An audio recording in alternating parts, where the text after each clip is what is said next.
Rumah anda nak dekat MOP dan tak pasti sama ada nak jual ataupun tidak. Atau anda ada kes rumit, perceraian, Klub 55 atau rumah nak kena tarik? Jangan risau, kami The Tech Team akan bantu anda. Hubungi kami 8774-1551 dan jangan lupa follow IG kami The Tech Team SG.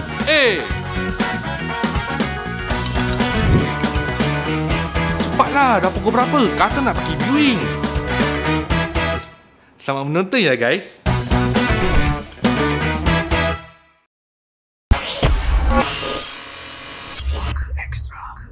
Hai, kita jumpa lagi dalam Puaka.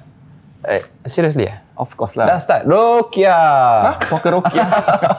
Okay. Start, yuk. Puaka X. Seriously dah start lah? Dah. Okay. Puaka Extra.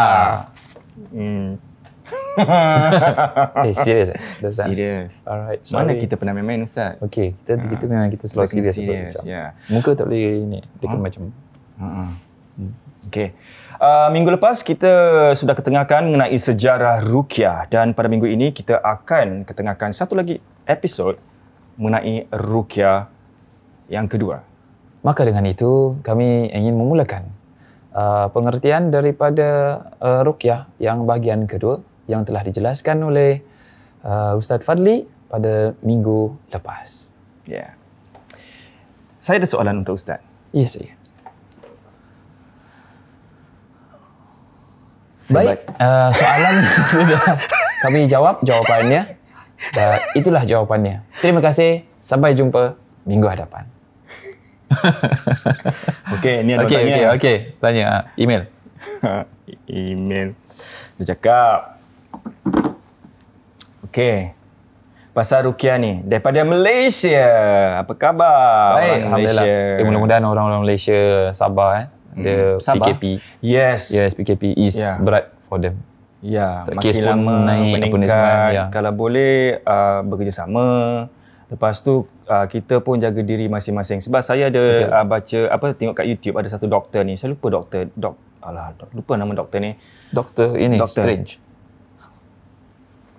Serius Ustaz? Oh ya, serius. Dia cakap kita kena kuatkan imun sistem kita dengan makan vitamin C setiap hari, vitamin D dan juga zinc.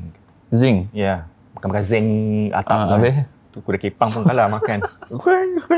Okay, zinc. Lepas tu vitamin D tu kalau misalnya awak tak tu mana nak beli ke apa, tu then macam malas nak beli, malas nak makan, dan jemurlah diri kat matahari. Oh, jemur diri kat matahari. Jemur kasih dapat vitamin daripada matahari. Vitamin D. Ya. Oh. Itu juga dapat. So macam itu macam budak-budak kalau kena sakit kuning tu kan. So dia akan kasih vitamin D lah. Ya, kalau perangai kuning pun celup dengan air panas. Okey. Itu dia. Dia kalau perangai itu pun perangai tak bagus pun, degil pun sama juga. Saya dulu kena. Kenapa? Buat masalah kat sekolah kan. Cikgu suruh pergi kat padang tu, suruh jemur kat situ, suruh diam. Mungkin untuk dapatkan vitamin D kot. Mungkin. Ataupun cikgu dah nampak ni macam ada kuning. Degil. Oh, yo. Okey, kita teruskan dengan Ruqyah ni. Kisah-kisah lama kita jangan aibkan diri kita. Okey, yang penting jaga diri ya semua pakailah pelitup muka tu semua. Betul. Hand sanitizer tu semua ingat.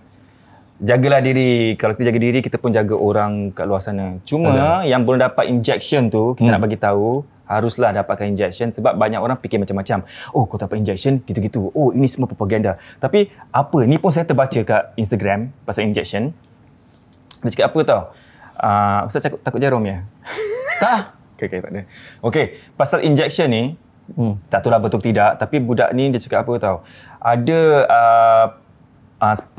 sepasang orang tua lah, warga Mas, datuk dengan nenek, dia dah dapat 2 injection, dah fully vaccinated. Lepas tu dia temankan anak dia ke apa tak yang terkena COVID. Tapi diorang tetap layan anak dia, baring sebelah anak dia gitu semua tau. Oh, kat Malaysia kan? Kat Malaysia. Lepas tu datuknya terkena. Cucu ke apa gitulah. Lepas tu datuknya terkena COVID. Tapi dalam masa 3 hari datuknya pulih sembuh balik. Oh, Sebab dah dapatkan injection tu. Maksudnya macam immune system dia dah balas balik lah. Bila dah kena baru dia ambil injection gitu. Bukan. Dia dah ambil 2 injection dah fully recovered. So cucu dia ke anak dia yang kat hospital kena tu, dia temankan lah. Lepas tu dia jangkit pula COVID. Datuknya ni jangkit COVID. Tapi dalam 3 hari baik. Habis yang dia punya cucu masih dia? Sakit. Setengah slowly lah oksigen. And neneknya pun sama. Lagi baring sebelah macam temankan sayangkan cucu gitu. Tapi tetap alhamdulillah. Okay, bagi yang belum dapatkan injection, diharapkan terus dapatkan. Jangan takutlah, insya-Allah lah kita serahkan pada Tuhan saja. Kan? Okay, anyways, kita teruskan dengan ruqyah ini. Terlupa nak baca. Dah ke lain dah.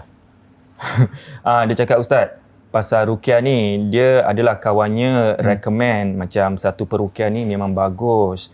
Katanya apa-apa sakit pun dapat baiklah. Dia satu hari tu dia adalah sakit-sakit badan ke gitu. Bila dah sampai ke tempat sana suruh pergi klinik klinik peruqyah gitu. Pergi klinik, tapi bila nak masuk je dia nampak ada wafak di depan pintu entrance tu. So tu yang buat dia macam ragu-ragu sebab dia tengok rancangan kita, dia tahu pasal wafak ni semua. Sebab tengok alamak macam mana ni? Habis kata peruqyah ni gini-gini, terus dia tak jadi pergi. So macam mana Ustaz? Kalau macam ada peruqyah yang dia nak membantu tapi dia tetap adakan wafak macam gitu. Ya, faham. So itu confirm wafak wafak. Sebab dia dah tengok, dia tahu. So kalau macam dah confirm is wafak, then sebaiknya kita menjauhkan diri lah. Jadi kita sini rancangan ni bukan untuk kita hentam-hentam orang lain. Tak. That's not kita punya tujuan. Kita punya tujuan adalah untuk memberikan informasi yang sahih, yang memang betul daripada Nabi SAW ataupun daripada para sahabat Nabi ataupun daripada tabi'in ataupun daripada ijma' ulama'. Maknanya bukan hanya daripada Nabi, bukan hanya daripada sahabat, bukan daripada tabi'in, maknanya yang datang setelahnya itu, setelah sahabat dipanggil sebagai tabi'in. Bukan hanya itu sahaja, tapi para ulama-ulama ruqyah juga, yang mana mereka termasuk daripada ulama, yang mana dalam hadis Nabi SAW dia kata al-ulama warathatul anbiya, iaitu ulama adalah pewarisnya para nabi. So kita, siapa lagi yang perlu kita ikutkan? Iaitu di antaranya para ulama. So kebanyakan, majoriti daripada para ulama mengatakan bahawasanya perkara seperti ini, iaitu wafak ataupun benda-benda tangkal, azimat dan lain-lainnya, semua tidak diperbolehkan. Okay. Kalau mungkin ada orang bilang, oh Ustaz, tapi saya yakin bahawasanya benda ni hanya saya pakai untuk perantara sahaja, wasilah, perantara sahaja, tapi saya letakkan semua keyakinan pada Allah Subhanahu Wa Taala. Oh, kalau awak ada keimanan seperti itu, silakan. Silakan. Cuma masalahnya kita tak boleh. You punya iman tinggi, tapi bila you kasih dengan orang lain atau saudara mara yang mungkin baru kenal tentang agama, baru belajar tentang Al-Quran, baru nak naikkan keimanan lagi, keimanan tu belum kuat lagi, diberikan pada ni pakai ni azimat, pakai ni wafak ataupun lain-lainnya, dia akan meletakkan dia punya harapan dia kat situ. Itu yang akan mengharamkan perkara tersebut. Macam mana haram dia? Mengharamkan perkara tersebut. So it's always best to kita elakkan. So sebab itu majoriti daripada para ulama mengatakan tidak diperbolehkan, walaupun minoriti ada bilang boleh, tapi hanya daripada ayat Al-Quran sahaja. Cuma masalah itu, kadang ada sebagian orang suruh pakai, tapi ketika saya ruqyah, saya pergi ruqyah, saya tengok, saya buka, kata orang tersebut, oh peruqyah ni bilang jangan pernah buka, pergi mana-mana selalu pakai, even dalam toilet. Dan ketika saya buka, isinya apa? Ayat kursi. Takkanlah kita mandi dalam toilet masih pakai tangkal tu lagi, dalam ada ayat Al-Quran. Bukankah itu istihza? Bukankah itu penghinaan terhadap ayat suci Al-Quran? Bukan saya bilang tak boleh kita pajang ataupun kita frame ayat Al-Quran. Tak boleh, silakan. Tak dalam rumah nak frame berapa banyak ayat Al-Quran, itu dipersilakan. Tapi jangan lupa untuk amalkan. Kemudian jangan sampai kita ada istihza, jangan kita ada menghina Al-Quran tu dengan kita masuk tempat-tempat yang kurang baik, kurang elok, yang tak layak. So seperti itu. Dan kalau kita tengok dalam hadis Nabi SAW pun ada katakan, inna ruqa' wat tamaim wat tiwalah syirkun. Sesungguhnya ruqyah ataupun dipanggil sebagai jampi-jampi. Maknanya ruqyah bukan ruqyah yang syar'iyah, tapi yang ruqyah yang syirkiyah. Maknanya ada unsur syirik. Okay?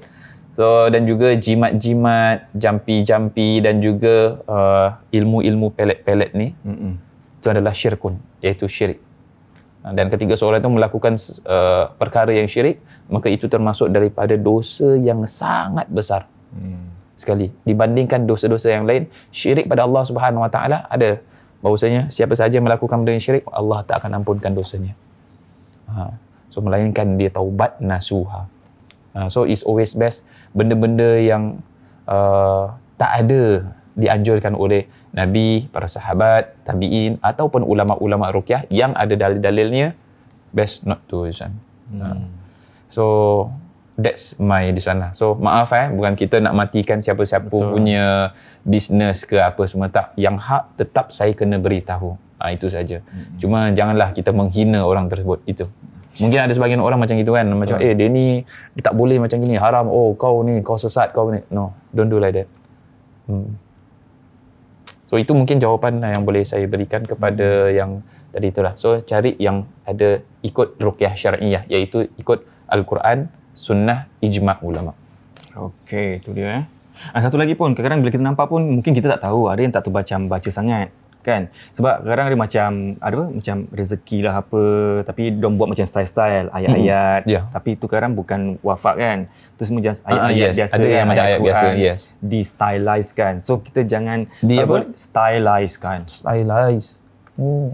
so kalau boleh kau nak tahu kesahihannya ke ataupun nak confirmkan dia, ambil gambar.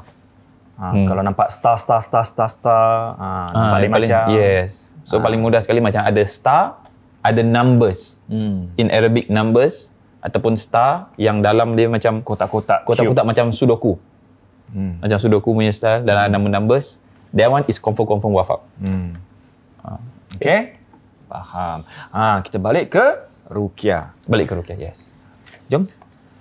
So macam tadi, so saya dah jawab pun demi jawapan dia. So lebih baik jangan kita masuk ke tempat seperti itu. Sebab sebab dia kan ada unsur-unsur kesyirikan seperti itu. So saya pernah ada pengalaman seperti itu. So patient saya ni dia tak ada jodoh lah. Kira lambat dia punya jodoh dia. So tak ada jodoh dia. Kemudian dia pergi ke satu tempat ni, diberikan wafak dan juga diberikan minyak. So dalam minyak tu, minyak wangi, dalam tu ada kertas, which is bila dibuka tu kat dalam tu pecahkan, buka, dalamnya ada wafak. Katanya buat apa? Suruh pakai kat kening untuk menarik untuk menarik perhatian orang lain. Dia tak payah benda macam gitu. Kalau nak perhatian daripada orang lain, jadi orang yang baik, jadi orang yang dekat dengan Allah Subhanahu Wa Taala, mempunyai akhlak yang baik, kepribadian yang baik, itu yang akan menarik orang untuk suka dengan kita, suka dengan kepribadian kita, nak jadikan kita sebagai seorang suami ataupun isteri. Semua orang nak jadi orang baik. Cuma itulah caranya itu salah. Jangan sampai seperti itu. Maknanya kita memelet orang lain biar orang tu suka dengan kita. Habis kalau hari tak pakai, orang tak suka. Tak boleh macam gitulah. Ataupun amalkan surah Yusuf. Yusuf, bagus. Kan? Surah Yusuf boleh untuk lelaki. Kalau untuk perempuan surah Maryam pun boleh. Tak ada masalah. Okey, itu dia. Dan ini pasal ruqyah. Kita masih kat ruqyah, kan? Siapa? Ruqyah? Hajar Ruqyah. Itu dah lain. Okey, ini pasal ada orang cakap saya cakap kan, kau pergilah ruqyah. Dah lah, aku pergi ruqyah dah banyak kali, dah 2 kali tak nak sebab tak apa-apa pun tak baik. Lepas tu ada orang pula pergi tempat orang lain baik. So apa sebabnya yang ada orang pergi jumpa peruqyah tak baik, lepas tu ada pula baik? Okey. So first kali adalah daripada niat dia. So it's always all about intention. Sebab itu dalam ibadah kita sebagai orang Islam, seorang Muslim, intention ataupun niat adalah peranan yang sangat penting ketika especially nak belajar, nak ibadah. Kalau tengok kita punya ibadah, semuanya perlu ada niat. Kan? Daripada kita nak solat, nak zakat, bila kita nak lakukan haji, bila nak puasa Ramadan, semuanya solat-solat sunat ke apa, semuanya perlu ada niat. Sebab itu dalam kitab hadis ataupun kitab-kitab apa sahaja kebanyakan akan dimulakan dengan bab kitab niat. Iaitu selalu dimulakan kata innamal a'malu binniyat wa innamal likulli imri'im minhum ma nawa. So maknanya apa? Setiap orang itu setiap niat itu tergantung kepada, setiap amalan itu tergantung kepada apa yang diniatkan. So it's always best to tengok balik kita punya niat. Bila kita nak pergi berubat, jangan sampai kita ada niat, oh kalau dengan orang ni sembuh ni, kalau dengan orang ni mungkin tak kot, kalau yang orang ni lagilah tak ini. So it's not about dia punya peruqyah itself, tapi it's about yang kita minta tu dengan Allah Subhanahu Wa Taala, bukan disebabkan oleh peruqyah. Sebab peruqyah dia tak ada kekuatan at all. At all tak ada kekuatan. Kita hanya perantara sahaja yang menyembuhkan Allah Subhanahu Wa Taala. So ketika macam tadi bilang pergi dengan ini tak sembuh-sembuh, ataupun pergi dengan sana boleh sembuh pula apa semua. Pergi yang ini makin teruk pula jadi. Makin teruk. Ya. So itu adalah izin Allah Subhanahu Wa Taala. Masalah kesembuhan adalah daripada Allah. Maknanya apa? Antara you dengan Allah Subhanahu Wa Taala. That's your job. Kita sebagai peruqyah hanya perantara, kita akan beritahu, oh ini mungkin daripada gangguan manusia, ataupun ini mungkin daripada penyakit ain, ataupun ini daripada penyakit diri sendiri, daripada segi hati boleh terkena gangguan. So it's always best to reflect on yourself. That's the first thing. Okay. Then secondly, ikhtiar. Selalu jangan sampai kita pergi satu tempat ni je, kemudian kita berobat tak sembuh dah lah, give up lah. No, ikhtiar dengan yang lain. Cuba cari yang ini, cari yang itu, cari ini. Tapi maksud saya, cari ini, cari itu bukan maknanya, oh ini satu ini, habis tu minta pandangan yang ini, habis tu minta pandangan. Banyak macam itu. So nanti dia dah pergi dengan ustaz yang ini, yang lebih banyak pengalamannya, setelah itu dia pergi dengan ustaz yang lain. Yang sikit. Contohnya, saya pernah, beberapa pasien saya, dia pergi dengan ustaz-ustaz yang sudah 25 tahun, sudah 30 tahun ruqyah. Habis tu, datang kat saya minta second opinion. Saya bilang, saya tak akan ruqyah awak. You stay with this ustaz. Sebab banyak sekali ustaz-ustaz yang lama-lama, yang senior, mereka semua orang-orang baik, orang-orang bagus dan banyak pengalaman daripada saya. So you stick with them. Saya punya pendapat, saya punya ilmu masih sedikit lagi. Yang mana yang 25 tahun, 30 tahun, you stick with them. Banyak. Dia ada Ustaz Fitras ada, Ustaz Sulong ada, Ustaz Saiful Bahar ada, Ustaz Khalid ada. So banyak, Ustaz Zaki, Ustaz Haji Siddiq, banyak. So mereka, saya rasa mereka lebih banyak ilmunya daripada saya.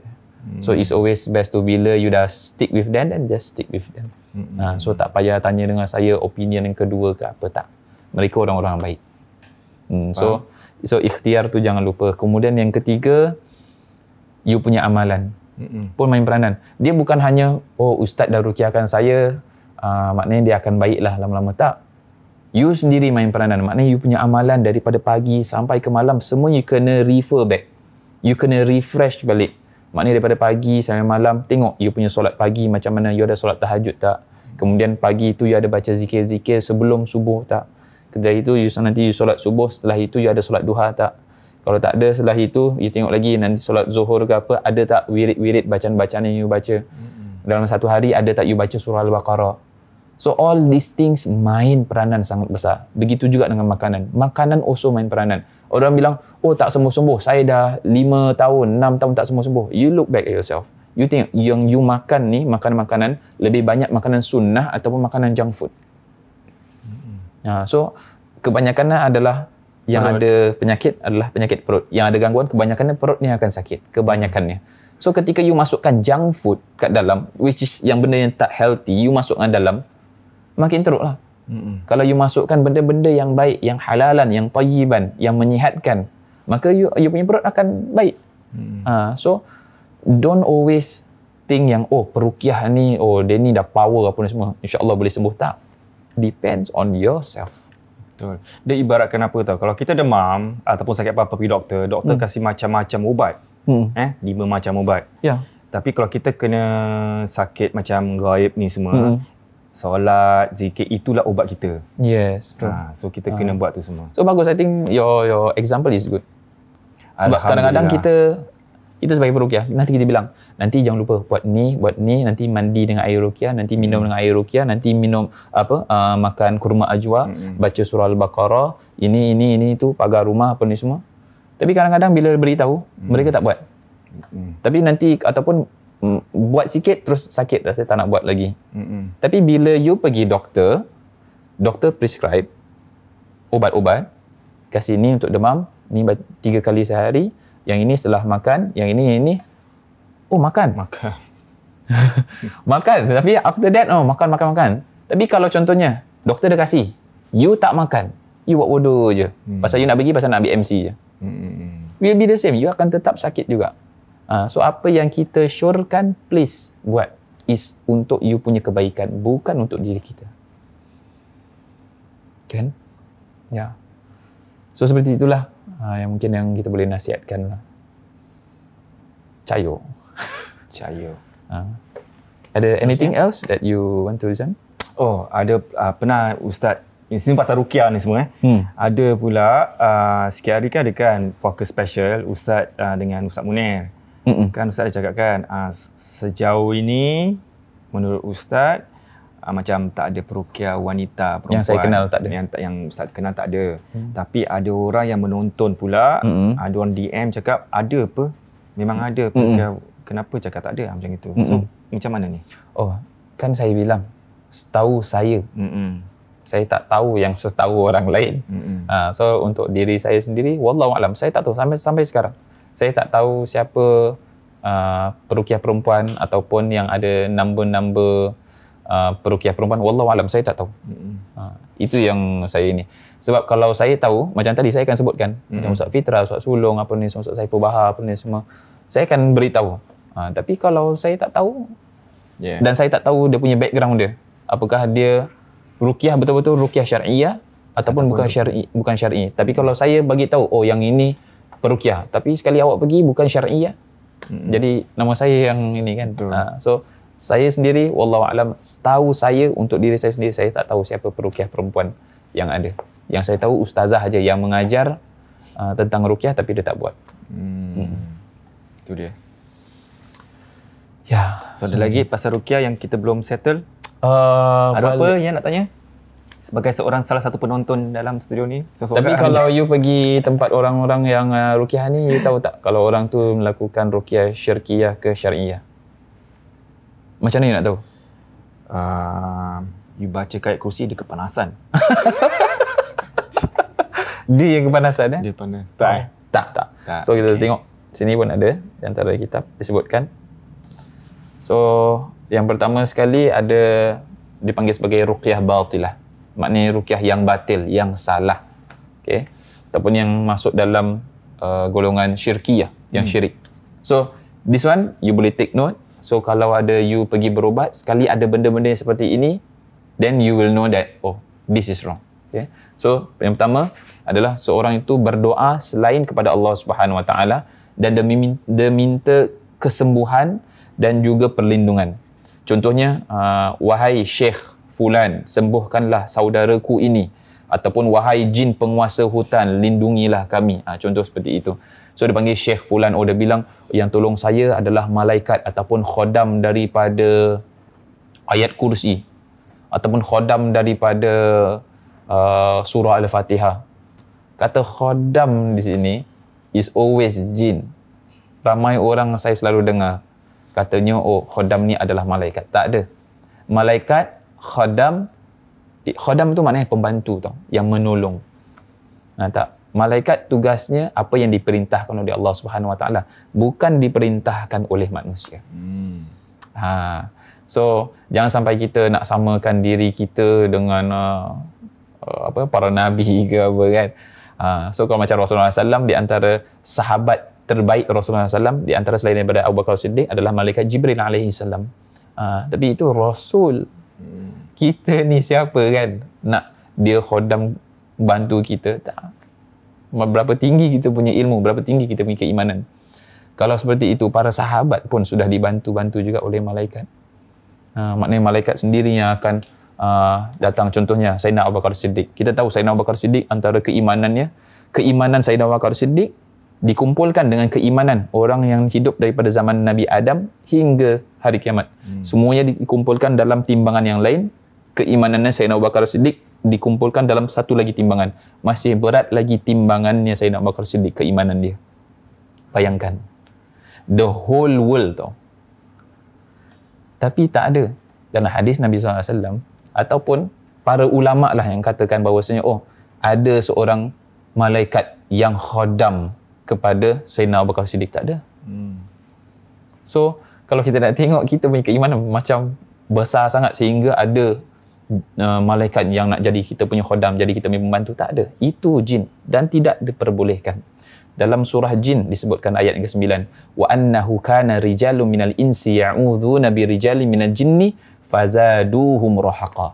Disebutkan bahawasanya ada sebahagian lelaki daripada manusia yang meminta pertolongan daripada sebahagian lelaki daripada kaum jin, fazaduhum rahaqa. Dia tak tahu bahawasanya jin tersebut dia akan menambahkan lagi kesesatan dalamnya. So tak ada namanya khodam-khodam ni, semua tak ada. Okey. Kemudian yang kedua adalah meruqyah dengan memakai kekuatan benda yang bertuah. Macam keris ataupun pusaka, barang-barang pusaka. Barang pusaka. So kalau tengok dalam pengubatan tu, you datang ke rumah orang tu, klinik tu, dia keluarkan dia punya keris dia keluarkan dia punya cincin dia, ni limau dah potong-potong. Itu semua hati-hati. So dia boleh jatuh kepada ruqyah syirkiyah, yang syirik. Habis kalau ruqyah macam baca ruqyah dia mesti sebat tu? Ada juga. Tu cara salah satu cara lah. Ada sebagian orang yang cara ruqyah cara seperti itu. Okay. Tapi cuma itu agak kasar sedikit lah. Dia kecuali kalau pesakit tu mudarat betul ataupun gangguan tu memudaratkan pesakit sampai nak mati ke apa, itu diperbolehkan seperti itu. Maknanya disebat. Tapi bukan kita sebat betul-betul sebat lah. Memang gitu je. Kadang-kadang dia pakai siwak ke apa kan. So seperti itu, dipukul-pukul gitu di kakinya, di bahagian kakinya di bawah ke apa, gitu-gitu je. Sambil baca. Okay. Kemudian adalah menyembelih hewan selain untuk selain Allah Subhanahu Wa Taala sebagai syarat penyembuhan. Ni pun ada juga. Ada Ada. Singapura ada, kat Malaysia pun ada, Indonesia pun ada. Sajian lah. Sajian, yes. So dia akan ada berbentuk seperti ayam hitam ke, ataupun ada juga seperti kambing yang macam mana dia punya sifat-sifat dia ataupun kurang sifat ke apa, nanti dia akan sembelihkan. Itu syarat untuk ini. So dia punya kambing dia ataupun ayam dia itself nanti dia akan letakkan di hutan tertentu yang tak ada orang yang lalu, dia letakkan di situ. Baru nanti you akan sembuh. Tapi itu tahu tak untuk siapa? Syaitan. Untuk jin makan. Yes, untuk jin makan. So itu tidak diperbolehkan. Kalau you sembuh pun tak lama. Sekejap sahaja. Berapa bulan ataupun max pun setahun saja. Setelah itu akan kena lagi. Sebab dia akan minta lebih lagi. Okay. Kemudian dapat mengetahui hal-hal yang bersifat gaib. Maknanya dia contohnya dia melihat roh orang mati, melihat masa depan orang lain. Contohnya dia ambil you punya tangan kan, dia tengok you punya masa depan dia suram, you punya masa depan dia macam gini, telik. Tidak diperbolehkan. So dia tengoknya, you hati-hati tahun ni, just hati-hati, jangan banyak campur dengan orang lain apa ni semua. Itu bomoh, habis cerita. Kan ada kadang-kadang kawan-kawan macam gitu kan, dia jumpa, Suzairi, kau masuk tahun baru ni just hati-hati aku macam nampak kau nanti akan macam kena ke apa bertahun ni. Itu dia telik. Dia ada gangguan, dia perlu diruqyahkan. Siapa yang telik saya pergi ke atap sir. Sebab ada cakap apa tahu? Aku tengok dahi kau ni ada number. Number apa? Kau suka pergi ghost hunting Dulu. Kenapa? Nanti dia akan ganggu kau sebab tengah tunggu masa. Ni dah lah jarang berbual tak. Kalau tiba-tiba datang berbual-bual apa? Saya teringat yang cerita-cerita apa tu? Hollywood kan ada nama-nama. Agaknya mungkin dia banyak tengok cerita Hollywood. Mungkin. Kita husnuzon baik sangka. Sorry bro. Okey, kemudian ada juga menjamin kesembuhan 100% sekali berubat. Taklah. So ada sebagian orang seperti itu. Tapi bila saya pernah ada orang call saya. Kenapa kau? Dia call saya. Dia cakap apa? Dia cakap apa? Dia kerja, boleh sebut nama company? Tak boleh? Tak payahlah. Dia kerja apa? Dia punya tu apa? Penghantaran makanan. Delivery lah. Food delivery lah. Yes, food delivery. So masa tu dia punya family dia sakit. Kena dibuat orang. Okay. So ada seorang perukiah ni. Dia minta 3,000 Singapore dollar. 3,000 Singapore dollar dia minta. Dia cakap apa? 3,000 ni insya-Allah boleh sembuh terus. Dia cakap macam itu tau. So orang ni dia dah bayar 2,300 ke 2,200. Masih ada balance 700 ke 800 lagi. Dia cakap kalau macam ini saya tak boleh sembuhkan. Awak tak boleh sembuh. Kemudian orang tanyalah, duit tu 3,000 ni apa? Diorang selalu panggil duit 3,000 ke 5,000 ni sebagai fidyah. Padahal kalau dia tengok fidyah tu, dia bukan kegunaan untuk ini. Dia fidyah untuk kalau seorang itu tak puasa bulan Ramadan, itu dia kena bayar fidyah. So ada sebagian orang yang mandai-mandai pakai ambil kata fidyah ni dia pakai untuk kesenangan diri dia sendiri. Untuk mencantikkan. Cantikkan. Jadi nampak macam very Islami gitulah. Tapi so dia cakap apa? Dia cakap yang orang tu, yang pengubat tu, dia cakap duit ini bukan untuk saya. Tapi semuanya saya kasih kepada mak tahfiz ataupun pesantren-pesantren ni untuk dorang bacakan untuk you. Saya duduk pesantren 7 tahun. Tak pernah ada orang yang kasih macam gitu. Dan tak pernah kawan-kawan yang lain yang duduk pesantren-pesantren lain dapat macam itu, tak ada. Kalau budak-budak tahfiz ataupun budak pesantren, cukup kasih makan je. You masakkan untuk kita apa ni semua, daging apa ni semua, tak sampai 3,000 pun. Saya rasa kalau untuk Indonesia $500 dah $500 dah 5 juta. 5 juta dah banyak sangat. So itu hanya bunga saja. So jangan percaya benda seperti itu, dan tak ada orang yang boleh jamin kesembuhan sekali ruqyah terus sembuh. Tak ada. Semuanya Allah yang sembuhkan. Okay? Itu dia. Kemudian ada juga memberikan jimat. Azimat, tangkal. Seperti apa? Keris kecil, tanah kubur, paku, telur angsa, tulang babi, tulang babi, rajah, wafak dan semacamnya. So benda-benda seperti ini semua pun dia tak ada kekuatan apa-apa pun. Yang mempunyai kekuatan hanya Allah Subhanahu Wa Taala. Okay, so dia ada kasih macam gitu, jangan ambil, buang, kalau boleh keluar dari tempat tu. Yang ini yang paling popular, menghadirkan arwah di tubuh mediator untuk dimintai pertolongan dan informasi gaib. Aku tahu kau kat situ macam gitu Macam gitu. So ini paling popular sekali. Dia duduk sini contohnya, mediator, kawan ke apa, nanti dia akan tarik tu benda masuk dalam badan dia. Seperti itu. So nanti dia sendiri yang akan lawan dengan patient punya jin untuk gangguan tu, ataupun dia hadir tu untuk dia tahu apa sebab-sebabnya, berita-berita gaib-gaib ni, siapa yang buat, bila terkena. Ni semua tidak diperbolehkan. Habis ada video ustaz tu, dia cuba nak ubatkan orang tapi dia bawa dia punya kawan-kawan dia. Tapi bukan kawan-kawan dia punya macam tim dia. Lepas tu benda tu masuk sendiri ataupun dipanggil. Dia cakap, ni dah datang ni. Okey, jawab apa, nak cakap apa? Tak boleh kan. Still dia tak masuk dalam ruqyah syar'i. Walaupun dia pakai ini berjubah. Yang kita tengok daripada kitab-kitab ni adalah kitab-kitab ruqyah syar'iyah. Ini katakan tidak boleh, bukan kata saya. Saya refer. Saya refer. Unless kalau saya tutup ni, saya memandai-mandai cakap, tak. Saya akan selalu refer kepada kitab-kitab ruqyah sebab itu adalah rujukan. Sebab apa tahu, memang ada satu movie ni dia cakap, saya ambil daripada movie punya ni dia cakap apa tahu, sekarang dukun-dukun semua dah minta maaf yang perubat ni semua ada yang dah pandai. Diorang tak ada pakai, dia sekarang berkupiah, berjubah, betul. nampak macam Islamik. Tapi ya, memang seperti itu. Jadi zaman dulu dia tak macam zaman dulu. Zaman dulu macam pakai hitam-hitam ke apa semua, tak mandi, rambut panjang apa semua, bawa keris, cincin banyak, tak. Zaman sekarang semua nampak very subtle. Nampak macam very Islami, nampak seperti orang alim gitulah. So, padahal isinya tak. Dia ada satu movie juga kat Malaysia. Boleh sebut nama movie tu? Nanti movie ni sama yang kita tengok tu. Pelakon siapa? Bukan saya. Tak, penunggang agama. Yalah, Zuarifin. Ya. Yalah, yang macam ni. Oh, sama lah. So, that is based on true story.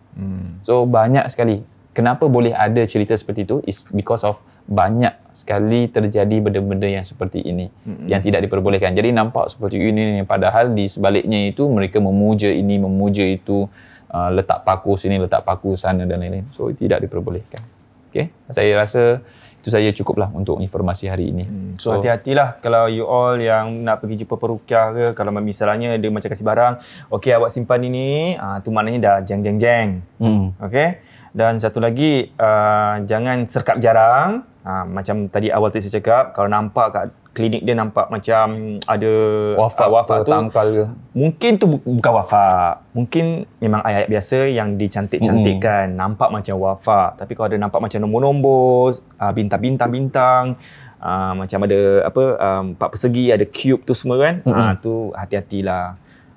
Dan satu lagi, ada orang pula pernah email cakap apa tahu, ini diperbolehkan kan, dia nak double confirm aja sebab dia kasih minyak, orang kasih minyak, cakap dah dirukiahkan 70 kiai gini. Lepas tu terus dia cakap tak ada apa-apa unsur jin apa-apa, tapi dia cakap ni untuk melariskan gini untuk attention, untuk bisnes. Cakap ni diperbolehkan kan.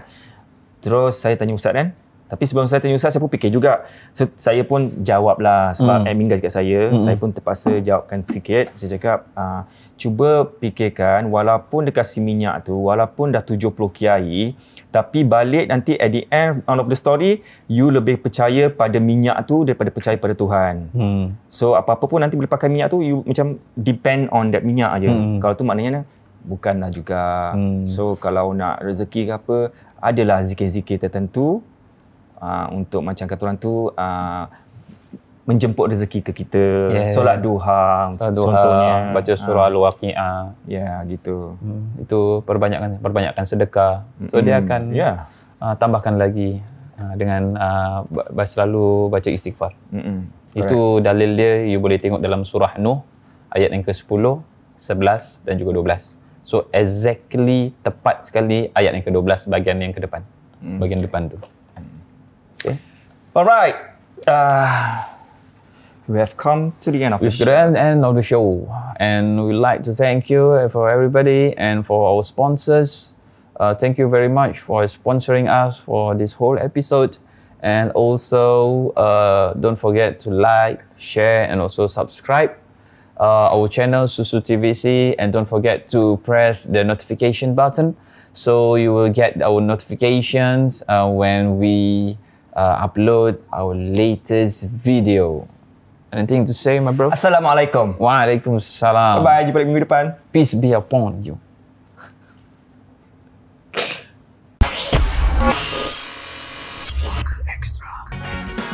So guys, jangan lupa follow IG kami The Tech Team SG. Atau kalau ada banyak lagi soalan nak tanya, boleh hubungi kami di talian 8774 1551. See you next week ya guys.